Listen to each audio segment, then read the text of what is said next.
Dicen que todo ser humano nace con una certeza, la de morir algún día. Y, sin embargo, desde los primeros amaneceres de la humanidad, hemos intentado darle sentido a ese final inevitable.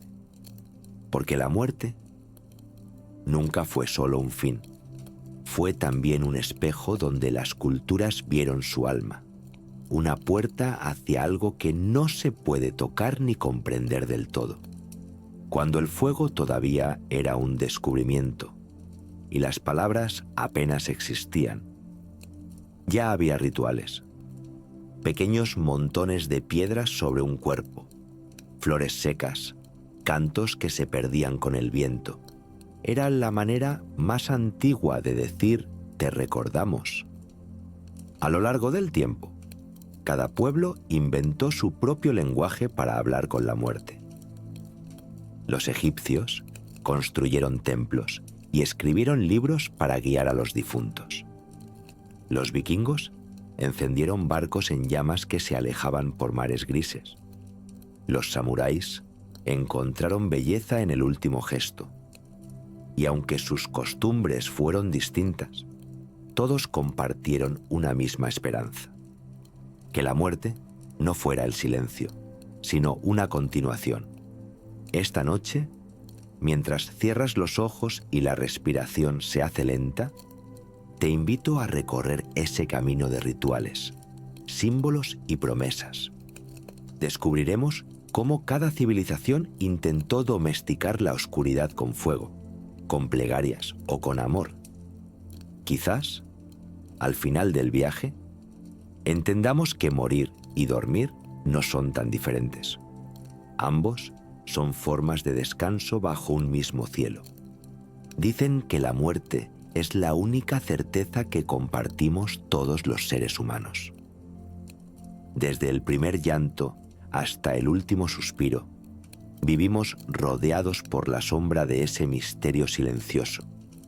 Y sin embargo, a pesar de su inevitabilidad, nunca dejamos de buscarle sentido. En cada cultura, en cada época, la humanidad ha tratado de comprender la muerte no como un final, sino como un umbral. La historia de la muerte es, en realidad, la historia de nuestra relación con la vida. Cuando las primeras tribus comenzaron a enterrar a sus muertos, no lo hacían solo por limpieza o respeto. Colocaban flores, conchas o piedras sobre el cuerpo, como si quisieran decir: no te hemos olvidado, estás en otro lugar, pero sigues siendo uno de nosotros. En ese gesto nació algo profundamente humano: la necesidad de recordar, de mantener viva la presencia de quien ya no está. Los rituales funerarios son la huella de ese amor persistente. A través de ellos, cada civilización ha intentado transformar el miedo en esperanza, el dolor en significado. Algunos pueblos ofrecían comida, otros encendían fuego, otros dejaban mensajes escritos en los muros de piedra. Pero todos compartían una misma pregunta: ¿qué ocurre después de cerrar los ojos para siempre? Para los antiguos egipcios, la muerte era el comienzo de un viaje hacia el más allá. Para los vikingos, era la puerta del Valhalla, donde los guerreros seguirían luchando bajo un cielo eterno. En el Japón feudal, los samuráis veían la muerte como la última expresión de belleza y honor. Y en Europa medieval, los monjes la consideraban una purificación del alma, un regreso al origen. Cada cultura, con sus propios símbolos y creencias, construyó una manera de hablar con la muerte. Quizás sea porque la muerte, en el fondo, es un espejo. Nos muestra lo que valoramos, lo que tememos, lo que creemos que somos. Los que temían el castigo divino inventaron el infierno. Los que anhelaban justicia crearon el paraíso. Y los que no soportaban la idea del olvido levantaron pirámides, templos y monumentos para ser recordados. Pero, ¿y si la muerte no fuera algo que temer? ¿Y si fuera simplemente una parte más de la vida, como el sueño al final de un largo día? Esa idea ha acompañado a los sabios de todas las épocas. Platón decía que el alma es inmortal, que solo cambia de cuerpo como quien cambia de ropa. Los filósofos orientales, por su parte, enseñaban que morir es disolverse en la totalidad, volver a la fuente. Y los poetas, esos eternos soñadores, encontraron en la muerte la metáfora perfecta del descanso, del silencio que lo envuelve todo. Imagina por un momento a un hombre prehistórico, hace miles de años, mirando el cuerpo sin vida de un compañero. No entiende lo que ha pasado, pero sabe que algo sagrado ocurrió. El cuerpo está ahí, pero la mirada se ha ido. El fuego crepita cerca, el viento sopla y él siente, por primera vez, que hay algo más allá del cuerpo. Ese fue el nacimiento de la espiritualidad. Desde entonces, la humanidad ha tratado de tender puentes hacia ese otro lado. Y así, la muerte dejó de ser solo un hecho biológico para convertirse en un ritual, en un arte, en un lenguaje. A través del tiempo, hemos aprendido a vestirla con flores, con cantos, con símbolos. La hemos convertido en historia, en pintura, en plegaria, porque necesitamos creer que hay un propósito, que no todo termina con el silencio. En muchas culturas, la línea entre morir y dormir es apenas un suspiro. Dormir es, en cierto modo, una pequeña práctica de morir.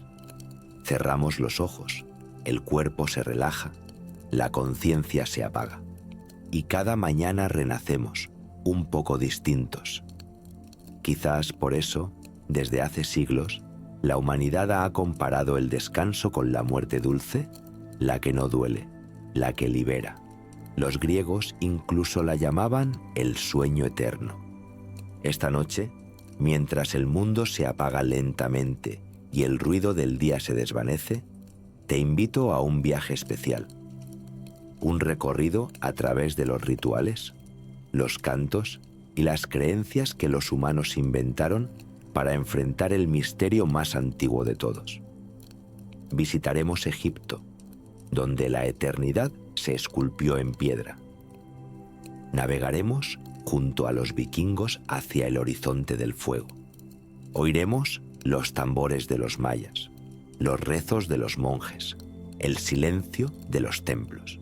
Y quizás, mientras escuchas estas historias, descubras algo curioso, que en el fondo, hablar de la muerte es hablar de amor, porque solo quien ama teme perder, y solo quien recuerda puede dar sentido a lo que ya no está. Así que, mientras te acomodas, deja que la respiración se vuelva lenta. Imagina un cielo oscuro sobre un río tranquilo. El agua fluye, reflejando la luna, y una barca se aleja lentamente hacia la otra orilla. No hay prisa, no hay miedo, solo un viaje, silencioso y eterno, hacia el lugar donde todos los nombres se encuentran. Esta es la historia del arte de morir, contada a través del tiempo, pero también es la historia de cómo aprendimos a vivir sabiendo que todo algún día termina. Cierra los ojos, escucha y deja que el misterio te envuelva. En las riberas del Nilo, donde el sol nacía cada día como si fuera un dios renacido, los egipcios aprendieron a ver la muerte no como una pérdida, sino como una continuación. Para ellos, morir era simplemente cruzar el umbral hacia otra vida, un viaje que requería preparación, respeto y sobre todo fe. El antiguo Egipto fue una civilización obsesionada con la eternidad. Todo sus templos, sus tumbas, sus dioses, giraba en torno a una sola idea. El alma no muere, solo cambia de forma. Los vivos trabajaban toda su vida para asegurar un buen descanso después de la muerte, y esa obsesión dio origen a uno de los rituales más impresionantes y enigmáticos de la historia: la momificación. El proceso era largo, sagrado y profundamente simbólico. Primero, los sacerdotes purificaban el cuerpo con agua del Nilo. Después, lo abrían con cuchillas de obsidiana y retiraban los órganos, que se guardaban en frascos especiales llamados vasos canopos, cada uno protegido por un dios. El corazón, sin embargo, se dejaba en su lugar. Era el centro del alma, el testigo de la vida, porque en el juicio final el corazón sería pesado en una balanza frente a la pluma de Maat, diosa de la verdad. Si el corazón pesaba más, el alma quedaba condenada. Si era ligero como una pluma, podía avanzar hacia el paraíso de los campos eternos. Los cuerpos se cubrían con natrón, una sal que secaba toda impureza, y luego se envolvían con vendas, capa tras capa, como si cada lino fuera una oración silenciosa. Entre las telas se colocaban amuletos, escarabajos, ojos de Horus, pequeños símbolos de protección. Era una armadura espiritual para el largo viaje hacia el más allá. Pero el cuerpo no era lo único que importaba.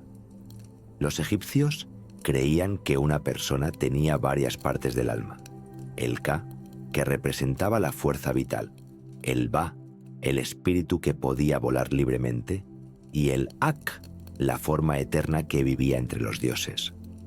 Para que el Ka no se perdiera, los vivos debían llevar ofrendas de comida y bebida a las tumbas.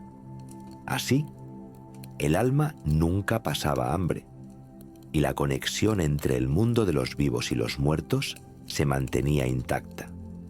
Los faraones, considerados dioses en la tierra, se preparaban desde su coronación para la muerte. Sus tumbas eran verdaderas ciudades subterráneas, con paredes cubiertas de pinturas que mostraban escenas del viaje al más allá. Los textos del libro de los muertos se grababan en papiros y se colocaban junto al cuerpo, como una guía espiritual. Cada hechizo, cada palabra escrita, era una llave para superar los peligros del inframundo.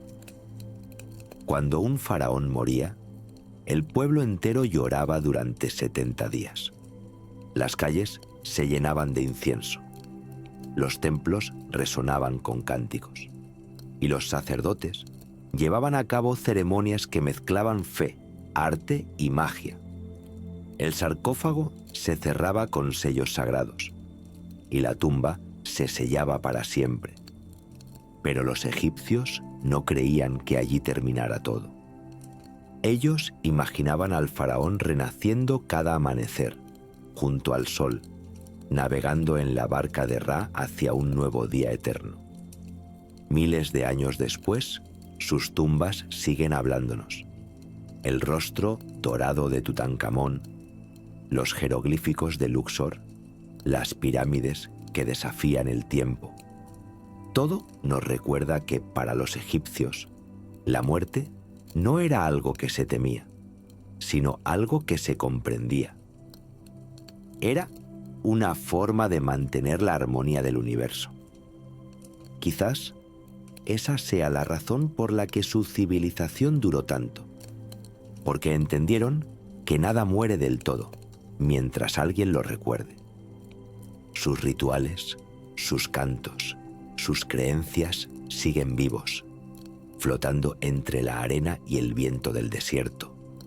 Y cuando el sol se oculta tras las pirámides y el cielo se vuelve rojo como el vino, parece que todo Egipto respira una promesa antigua, la de que la vida, al final, siempre encuentra un camino de regreso.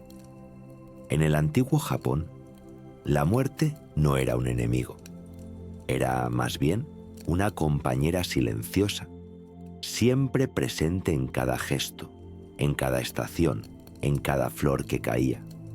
El pueblo japonés aprendió a vivir sabiendo que todo, la vida, el amor, la belleza, es efímero, como el pétalo de un cerezo arrastrado por el viento. Allí, morir no significaba desaparecer, sino ceder con gracia ante el ciclo natural.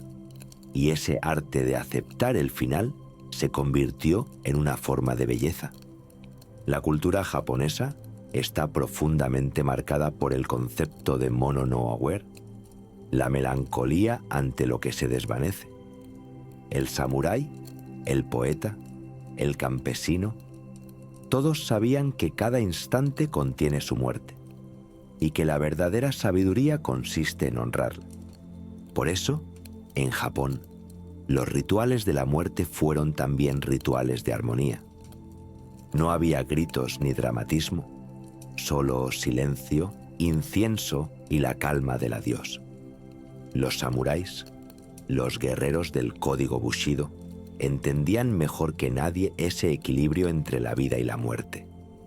Desde niños, se les enseñaba que el honor valía más que la existencia, que el alma debía mantenerse pura, incluso en el último momento, y si la vergüenza los alcanzaba o el deber los llamaba a una despedida, realizaban un acto tan solemne como terrible: el seppuku. El seppuku, mal llamado harakiri en Occidente, no era un suicidio impulsivo, era un ritual meticulosamente planeado, cargado de simbolismo y dignidad. El guerrero se vestía con su mejor kimono, a menudo blanco, símbolo de pureza. Encendía incienso, escribía un poema final, su Jisei no Ku, y se arrodillaba en silencio. El aire olía a pino y cera. Las cigarras cantaban en la distancia. Luego, con una daga corta, el samurái abría su abdomen con precisión y coraje, mientras un compañero de confianza, su kaishakunin, esperaba detrás para darle una muerte rápida y honorable. Era un acto de control absoluto, sobre el cuerpo, sobre el destino, sobre el miedo. Resulta inquietante, pero también profundamente humano, porque en ese instante el samurái transformaba el dolor en belleza, la derrota en poesía. Su muerte no era un fracaso, sino una declaración, que incluso al borde del abismo el espíritu puede mantenerse sereno. Pero el Japón de la muerte no se limita a los guerreros. Las familias comunes también celebraban la despedida con una delicadeza que rozaba lo espiritual. Cuando alguien moría, la casa se llenaba de luz tenue y de fragancias. El cuerpo era lavado y vestido con cuidado, colocado sobre un futón rodeado de flores blancas y retratos de los antepasados. Durante la noche, los familiares velaban en silencio, quemando incienso y recordando en voz baja los buenos momentos. El sonido de una campana, una taza de té caliente, una lágrima que se seca sin ruido. Así se construía la memoria. El día del entierro, los monjes recitaban sutras budistas, oraciones que hablaban de la impermanencia y del renacimiento.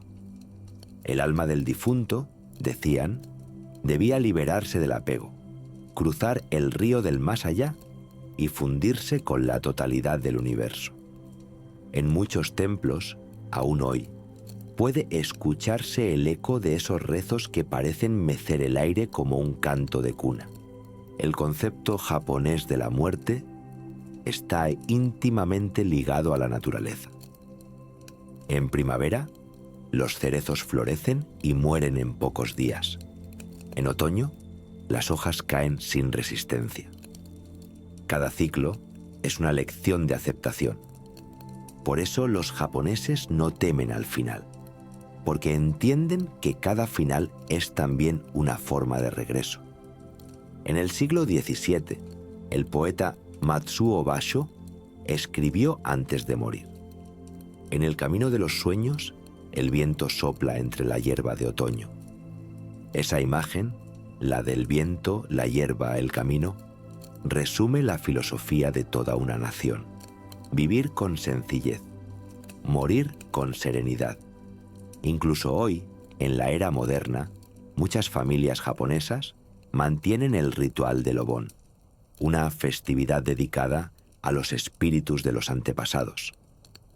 Durante esas noches, las calles y los templos se llenan de linternas que flotan sobre el agua, guiando a los espíritus de regreso al mundo de los vivos. Es una celebración de la memoria, una danza de luz sobre el silencio. En cada farol encendido hay una historia, un nombre, una despedida. Quizás eso es lo que hace que los rituales japoneses sean tan especiales. No intentan vencer a la muerte, sino convivir con ella. No la esconden ni la dramatizan. La invitan a sentarse a la mesa, le sirven té y la despiden con una reverencia. En Japón, la muerte no tiene rugidos ni sombras terribles. Tiene el sonido de una campana, el perfume del incienso y la calma de un atardecer. Es el arte de decir adiós sin romper la armonía del mundo. Mientras el viento sopla entre los pinos y el río refleja la luna, la vida y la muerte parecen confundirse en un mismo suspiro. Y uno entiende, por fin, lo que los antiguos sabios enseñaban: que morir con serenidad es, en realidad, la forma más pura de vivir. Así, Japón nos enseña algo que trasciende el tiempo: que el verdadero valor no está en resistir la muerte, sino en aceptarla con elegancia; que la belleza no reside en lo que dura, sino en lo que se despide con gracia.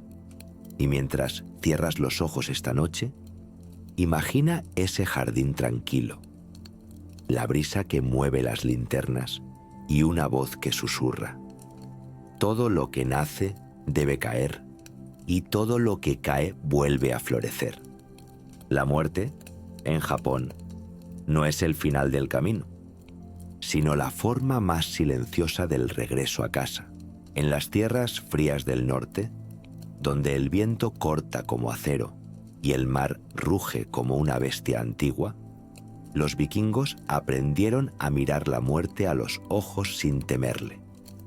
Para ellos, morir no era un final oscuro, sino una travesía gloriosa hacia un lugar mejor: el Valhalla, el salón de los guerreros caídos. En ese gran salón dorado, decían, los héroes beberían hidromiel junto a los dioses, riendo y luchando por toda la eternidad. Su vida giraba en torno al valor. Un vikingo no temía morir sin honor. El combate era su oración y la espada su confesión. Cada batalla, cada herida era una forma de acercarse a los dioses. Por eso, cuando llegaba la muerte, el guerrero debía ser despedido como un rey. Los funerales vikingos eran verdaderas ceremonias del fuego y del viento. Al caer la noche, el cuerpo del difunto era preparado con respeto. Lo vestían con su mejor armadura, colocaban su espada entre las manos y a su alrededor sus pertenencias más preciadas: un escudo, un cuerno de beber, monedas de plata, a veces incluso a su caballo o su perro fiel. Todo lo que podría necesitar en su viaje hacia el más allá. Después, el cuerpo era llevado a una embarcación, un barco de madera adornado con cabezas de dragón, símbolos rúnicos y telas rojas que flameaban con el viento. El barco era más que un vehículo. Era una metáfora del viaje eterno. El alma del guerrero debía cruzar las aguas oscuras que separaban el mundo de los vivos del reino de los dioses. Cuando el barco se alejaba del puerto, los vikingos encendían antorchas. Una a una, las lanzaban sobre la embarcación hasta que las llamas comenzaban a devorar la madera. El fuego iluminaba el mar y el humo se elevaba al cielo, como si el espíritu ascendiera con él. El sonido del viento se mezclaba con los cánticos guturales, las cuerdas de los tambores y el crujido de las olas. Era una despedida feroz, pero hermosa, porque en esas llamas no había tristeza, había orgullo. Un alma más navegaba hacia el Valhalla. Los vikingos creían que el destino estaba escrito por las Nornas, las tres tejedoras del destino. Ellas hilaban las vidas de los hombres en un telar invisible, decidiendo cuándo debía romperse el hilo. Por eso, cuando llegaba la muerte, nadie la consideraba injusta. Era simplemente el cumplimiento de lo que ya estaba escrito. Sin embargo, no todos los muertos iban al Valhalla.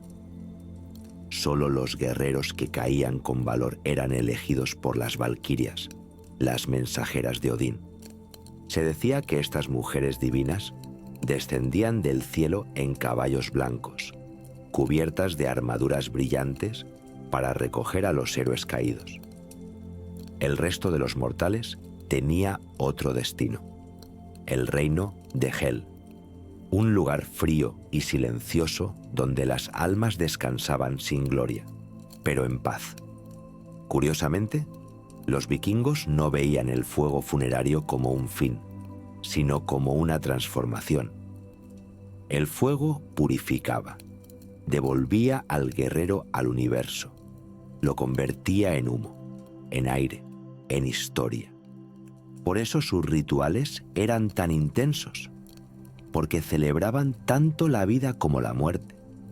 A veces, los funerales no eran en el mar, sino en tierra. Se construían túmulos, grandes montículos de piedra y tierra donde el cuerpo era enterrado junto a ofrendas. Las tumbas se alineaban mirando hacia el oeste, hacia el ocaso, símbolo del final del día, del paso hacia la noche eterna. En esas tumbas se colocaban armas, joyas, herramientas y en ocasiones los restos de sacrificios. No por crueldad, sino por creencia. La muerte era un nuevo comienzo y nadie debía emprender un viaje tan largo solo. En el corazón de la mitología nórdica, la muerte y la vida eran parte del mismo círculo. El fin de un guerrero alimentaba la gloria del Valhalla y su espíritu, en algún momento, renacería en otro cuerpo. Todo estaba conectado. El invierno traía la muerte, la primavera, la resurrección. Así vivían, así morían. Incluso los dioses vikingos estaban sujetos a ese destino. Según las sagas, llegaría un día en que todo terminaría. El Ragnarök, el crepúsculo de los dioses. En ese día, el cielo se abriría en fuego, los mares se levantarían y el propio Odín caería en batalla. Pero los vikingos no lo veían como una tragedia. Sabían que, después del Ragnarök, un nuevo mundo nacería del silencio. Incluso el fin del universo era, para ellos, solo una nueva oportunidad. Los poemas antiguos, como la Edda, describen ese espíritu con una belleza simple y poderosa. El fuego purifica, el mar devuelve y el guerrero renace en la canción del viento. Quizás, por eso los vikingos siguen fascinando al mundo moderno. No por su violencia, sino por su relación con la vida y la muerte. Ellos entendieron algo que nosotros hemos olvidado, que la muerte no se combate, se honra. Hoy, cuando los arqueólogos descubren sus tumbas y encuentran espadas oxidadas, restos de barcos o monedas antiguas, no están desenterrando solo cuerpos, sino sueños. Están reviviendo una fe profunda en la eternidad, una convicción de que el alma nunca deja de navegar. Y si uno se queda en silencio frente al Mar del Norte, puede sentirlo. El viento que sopla entre las rocas, el crujido del agua, el olor a sal y fuego. Todo parece susurrar las palabras de aquellos antiguos guerreros. Morir es volver al mar del que nacimos. Así, los vikingos encontraron en el fuego la eternidad. En sus barcos ardientes dejaron que el cuerpo se disolviera y que el alma, libre, continuara su viaje. Y tal vez, en alguna noche sin luna, cuando las olas golpean suavemente la costa, todavía se pueda ver una luz lejana sobre el agua. Un barco que arde, una sombra que sonríe y un guerrero que navega hacia su hogar eterno. En el corazón del continente americano, mucho antes de que llegaran los conquistadores, existieron civilizaciones que miraban la muerte no como un final, sino como una promesa. Los aztecas, los mayas y los incas creían que la vida y la muerte eran parte de un mismo tejido cósmico y que la sangre era el hilo que unía ambos mundos. Para ellos, morir no era desaparecer, era alimentar al universo. El sol, los dioses, la tierra misma, todos necesitaban energía vital para seguir su ciclo eterno, y esa energía se encontraba en la sangre humana, considerada la esencia más pura de la creación. En el México antiguo, los aztecas levantaron templos que parecían tocar el cielo. Sus escalinatas, manchadas de rojo con el paso del tiempo, eran escenarios de rituales sagrados dedicados a los dioses del sol y la fertilidad. Para los aztecas, el sol debía ser alimentado cada día con el sacrificio humano humano. Creían que si el corazón dejaba de latir en los altares, el astro rey también se apagaría, sumiendo al mundo en una noche eterna. Era un acto terrible, sí, pero también profundamente religioso. Los sacerdotes subían lentamente los escalones del templo mayor, acompañados por el sonido de tambores y caracolas. El aire olía a copal, un incienso sagrado, y las voces se elevaban como un coro antiguo que mezclaba el miedo con la devoción. El sacrificio no se veía como violencia, sino como un intercambio. Dar la vida para mantener la vida. Los guerreros que ofrecían su corazón a los dioses eran considerados héroes. Se creía que, después de su muerte, renacerían junto al sol, acompañándolo en su viaje por el cielo durante 4 años, antes de transformarse en colibríes o mariposas. Era una forma de eternidad, una metamorfosis sagrada. Los mayas, por su parte, tenían una visión más filosófica del más allá. Creían en el Xibalbá, el inframundo gobernado por dioses de la oscuridad y la prueba. Para llegar al paraíso, las almas debían cruzar ríos de sangre y enfrentar desafíos que medían su pureza y sabiduría. El Xibalbá no era un infierno, era una escuela para el alma. Solo quienes aceptaban el dolor y el miedo como parte del viaje podían alcanzar la luz. Los reyes mayas eran vistos como intermediarios entre los dioses y los hombres. Durante los rituales, ofrecían su propia sangre perforando sus lenguas o sus oídos con espinas de obsidiana. Cada gota que caía sobre el suelo era un mensaje al cielo, una plegaria escrita en carne. En esos momentos, El humo del incienso formaba figuras que parecían dioses serpenteando entre las nubes. Más al sur, en los Andes, los incas también vivían una relación profunda con la muerte. Su dios principal, Inti, el sol, representaba la vida eterna, y la muerte era simplemente una transformación del cuerpo hacia una nueva forma de energía. Por eso, los incas momificaban a sus líderes, no para preservarlos, sino para mantener su presencia viva entre los suyos. Los cuerpos de los antiguos reyes, los malquis, eran tratados con veneración. Se les vestía con ropas finas, se les ofrecía comida y se les consultaban decisiones importantes. En las fiestas, las momias eran sacadas de sus tumbas y llevadas en procesiones, adornadas con flores y joyas, mientras el pueblo cantaba en su honor. Era un recordatorio de que la muerte no separa, une. Los ancestros seguían siendo parte activa de la comunidad. Los incas también practicaban sacrificios, pero los suyos eran diferentes. A veces, en momentos de gran necesidad, sequías, guerras o desastres, ofrecían lo más puro que tenían, un niño o una niña, no como castigo, sino como el regalo más preciado al Dios del cielo. Los elegidos eran tratados con amor, vestidos con tejidos de oro y alimentados con los mejores manjares antes del sacrificio. Creían que esos niños despertarían entre los dioses, convertidos en guardianes del mundo. Los arqueólogos modernos han encontrado cuerpos congelados en las montañas, perfectamente conservados por el hielo. Al ver sus rostros serenos, uno no siente horror, sino una extraña paz.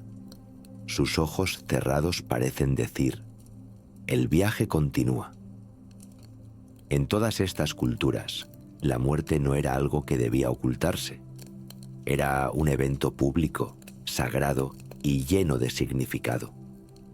Cada lágrima, cada canto, cada gota de sangre formaba parte del equilibrio del universo.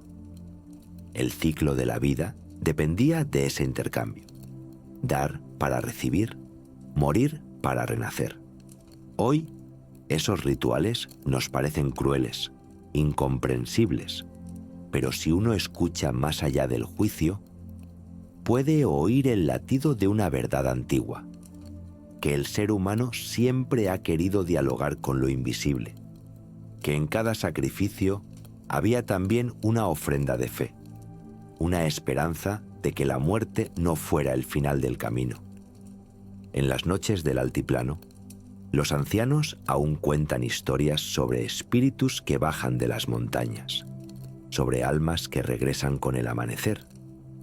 El fuego crepita, las estrellas parecen más cercanas y el viento lleva el murmullo de una plegaria muy antigua. Todo lo que muere, vuelve, dicen. Todo lo que se entrega florece otra vez. Así entendieron los pueblos precolombinos la muerte, no como una condena, sino como un renacimiento. Y quizás, por eso, sus civilizaciones, aunque desaparecidas, siguen vivas en la memoria del continente. En cada templo cubierto de selva, en cada piedra tallada, en cada ritual que aún se celebra en silencio, porque, al final, mientras el sol siga saliendo cada día, su fe también renacerá. La Edad Media fue una época en la que la muerte caminaba junto a los hombres como una vieja conocida. Las calles eran estrechas, las campanas sonaban por las pestes, y el humo de las velas iluminaba las oraciones de quienes vivían más para el cielo que para la tierra. La vida era frágil, y el más allá, una obsesión. En cada rincón de Europa, la muerte no se ocultaba. Se veneraba, se temía y se aceptaba como el precio natural de la existencia. Los campesinos la sentían en cada invierno. Los caballeros la enfrentaban en las cruzadas y los monjes la meditaban en sus silenciosos monasterios. Para ellos, morir era tan cotidiano como respirar. Las iglesias eran el centro de todo. Sus campanas marcaban las horas de la vida y también las del adiós. Cuando alguien moría, el sonido del bronce se extendía por el aire como una advertencia y una promesa. Todo termina, todo continúa. Los funerales eran solemnes, cubiertos de incienso y salmos. Los cuerpos eran envueltos en lienzos, rociados con hierbas aromáticas y enterrados bajo tierra consagrada. No se trataba solo de despedir a un cuerpo, sino de liberar un alma. En aquellos tiempos, el miedo al infierno pesaba sobre todos. El alma, decían los sacerdotes, debía atravesar un juicio implacable ante Dios, donde cada pecado contaría. Por eso, muchos hombres y mujeres intentaban prepararse antes de morir, confesando sus faltas, haciendo limosnas o peregrinando a lugares santos. Morir en gracia era el mayor deseo de todo creyente. Los monasterios jugaban un papel esencial en los rituales de la muerte. Los monjes copiaban libros, oraban por los difuntos y mantenían encendida la llama del conocimiento en un mundo lleno de oscuridad. Cada noche, sus cánticos resonaban entre los muros de piedra, voces profundas, pausadas, que pedían paz para los vivos y descanso para los muertos. Eran oraciones que se mecían como olas, invitando al sueño y a la calma, pero no todo era serenidad. El miedo al castigo eterno creó una relación intensa con la muerte. En los cementerios se construían osarios, donde los huesos de los antiguos difuntos eran apilados en torres o muros. No se hacía por crueldad, sino por respeto y espacio. Los huesos eran recordatorios visibles de lo efímero que es el cuerpo. Los hombres pasaban junto a ellos. Se persignaban y susurraban: memento mori. Recuerda que morirás. La peste negra del siglo XIV cambió para siempre la visión de la muerte. En solo unos años, millones de personas desaparecieron. Las calles se llenaron de silencio, los pueblos de cruces, y el miedo se volvió parte del aire. Pero, curiosamente, de ese horror nació una nueva forma de arte: la danza de la muerte. En frescos y esculturas, la muerte se representaba como un esqueleto que invitaba a todos, reyes, campesinos, papas y mendigos, a bailar con ella. Era una manera de recordar que nadie escapa al último vals. Y aún así, en medio del terror, la esperanza sobrevivía. Los cristianos creían que la muerte no era el final, sino un paso hacia una vida eterna en el paraíso. Los santos, las reliquias y las misas ayudaban a los fieles a mantener viva la fe. La idea del purgatorio, ese lugar intermedio donde las almas se purificaban, dio consuelo a millones. Porque si bien el infierno asustaba, el purgatorio ofrecía la posibilidad del perdón. En los castillos, los nobles también tenían sus rituales. Los caballeros caídos en batalla eran velados con sus espadas sobre el pecho, mientras sus escudos colgaban en las paredes. Se creía que morir en combate, defendiendo la fe o la honra, garantizaba un lugar en el cielo. El cuerpo podía caer, pero la gloria del nombre perduraría en las canciones de los trovadores. En los pueblos, las tradiciones populares mezclaban lo cristiano con lo pagano. Durante las noches de Todos los Santos se encendían velas en las ventanas para guiar a las almas perdidas. El aire olía a pan recién horneado y a cera derretida. Las familias dejaban comida y agua en las puertas por si algún espíritu viajero necesitaba descansar. No había miedo, solo respeto. Era la manera medieval de recordar a los ausentes sin tristeza. La muerte, en el fondo, era una maestra. Enseñaba humildad, enseñaba gratitud. Los artistas comenzaron a representarla en pinturas, relojes y esculturas, recordando que todo lo que florece también se marchita.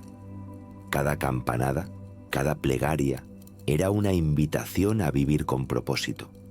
En las noches frías, cuando el fuego chispeaba y el viento golpeaba las ventanas, los aldeanos se reunían para escuchar historias de santos, mártires y milagros. Eran cuentos que mezclaban lo divino con lo humano, lo terrible con lo esperanzador. Y al final, cuando las voces se apagaban y las velas se consumían, todos sabían lo mismo, que la muerte podía llegar en cualquier momento, pero que no debía ser temida, sino entendida, porque para el hombre medieval, morir no era perder la vida, era encontrar la eternidad, y así, entre el sonido de los rezos y el aroma del incienso, Europa construyó su relación más profunda con el fin. La muerte dejó de ser un enemigo y se convirtió en un recordatorio de que incluso en la oscuridad siempre hay una promesa de luz. A lo largo del tiempo, las civilizaciones han cambiado sus templos, sus lenguas, sus dioses, pero nunca han dejado de mirar hacia el mismo misterio, la muerte. Ella ha sido la única constante. Una sombra fiel que acompaña cada paso, cada nacimiento, cada respiración. Y sin embargo, lejos de ser solo oscuridad, la muerte también ha sido maestra, espejo y musa. Desde los desiertos de Egipto hasta las montañas del Japón, desde los valles nórdicos hasta las selvas de América, los seres humanos han buscado entender qué hay al otro lado. Algunos la imaginaron como un fuego que consume, otros como un río que separa mundos, y otros como un sueño del que algún día despertaremos. Pero en todos los casos, la muerte ha sido una conversación, una forma en que el hombre habla con el universo y el universo responde. La belleza del final. Si algo une a todas las culturas que hemos recorrido, es su deseo de dar sentido al final. Los egipcios preparaban a sus faraones con oro y perfumes, creyendo que el alma cruzaría hacia un nuevo amanecer. Los japoneses se despedían con poesía y silencio, dejando que la muerte se mezclara con la brisa de los cerezos. Los vikingos la enfrentaban con fuego, con espadas en alto, seguros de que el valor abriría las puertas del Valhalla. Los pueblos precolombinos la ofrecían como un acto de amor, un intercambio con los dioses para mantener viva la creación. Y los hombres medievales la aceptaban con fe, sabiendo que la salvación esperaba tras la última oración. Cada cultura, a su manera, entendió que la muerte no destruye la vida, la completa. Sin el final, la historia no tendría forma. Sin la noche, no existiría el amanecer. Quizás por eso la muerte fascina tanto, porque nos recuerda lo valioso que es cada instante. Nos obliga a mirar más despacio, a amar con más fuerza, a dejar una huella. En ese sentido, pensar en la muerte es una forma de aprender a vivir. Entre el miedo y la serenidad. Durante siglos, el ser humano ha oscilado entre el miedo y la aceptación. Ha construido templos para protegerse, rezos para calmarse y rituales para entender lo incomprensible. Pero la verdad es que todos esos actos, desde los más sangrientos hasta los más suaves, hablan de la misma necesidad de trascender. Queremos creer que algo de nosotros sigue adelante. Una palabra, una mirada, una memoria, y quizá, al final, ese deseo sea lo que realmente vence a la muerte. Porque mientras alguien recuerde una historia, esa vida sigue viva. Los antiguos lo sabían. Por eso, enterraban a sus muertos con ofrendas, con canciones, con símbolos. Cada tumba, cada altar, cada hoguera era una forma de decir: no has desaparecido, solo has cambiado de forma. El silencio como respuesta. Hay culturas que gritan ante la muerte y otras que simplemente guardan silencio. Y en ese silencio hay una sabiduría profunda. El silencio permite escuchar lo que la vida no deja oír, el susurro de lo eterno. Los monjes tibetanos meditan sobre los cuerpos en descomposición, no por morbo, sino para aceptar que todo cambia. Los japoneses contemplan la caída de las flores como un recordatorio de que nada dura. Y en los cementerios de Europa, las velas encendidas durante la noche de los difuntos parecen hablar con los ausentes. El fuego, el aire, la tierra y el agua se convierten en los 4 lenguajes universales de la despedida. Quizá no necesitamos respuestas absolutas. Quizá basta con mirar al cielo y entender que formamos parte de algo inmenso, donde cada fin es también un principio. La muerte como renacimiento. Si hay algo que todas las culturas han enseñado, es que la muerte no es un punto final. Es una transformación. El cuerpo regresa a la tierra, el alma al viento y la historia al recuerdo. Los antiguos egipcios lo representaban en el ciclo del Nilo, que moría y renacía con las estaciones.